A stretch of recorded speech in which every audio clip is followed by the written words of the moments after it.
কি হয়েছে মা? মা কি ও ব্যথা করতেছে ও বেশি খারাপ লাগতেছে? আমার তোমার ছেলের ফোন দাও, আমার তোমার ছেলের ফোন দাও। ও দাঁড়া দাঁড়া মা, একটু একটু একটু একটু মা, একটু। সাইমন, মা বলো। তাড়াতাড়ি অ্যাম্বুলেন্সের ব্যবস্থা কর। রিক্তার শরীর খুব খারাপ। কি বলো মা, কি হয়েছে? রিক্তা কেমন যেন করতেছে। ওর শরীরটা খারাপ। আমি এক্ষুনি আসছি, তুমি একদম টেনশন নিও না, সব ঠিক হয়ে যাবে। আমি আসতেছি মা।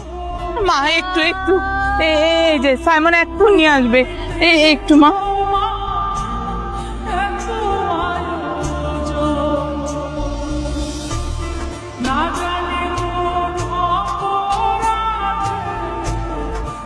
তোর শাশুড়িকে ফোন দিয়ে জানাইছিস? হ্যাঁ আমি তো জানিয়েছি, কিন্তু ওদের তো সকাল হয়ে যাবে মা। কোনো তো ডেলিভারির ডেট আসে নাই, এরকম হলো কেন বুঝলাম না।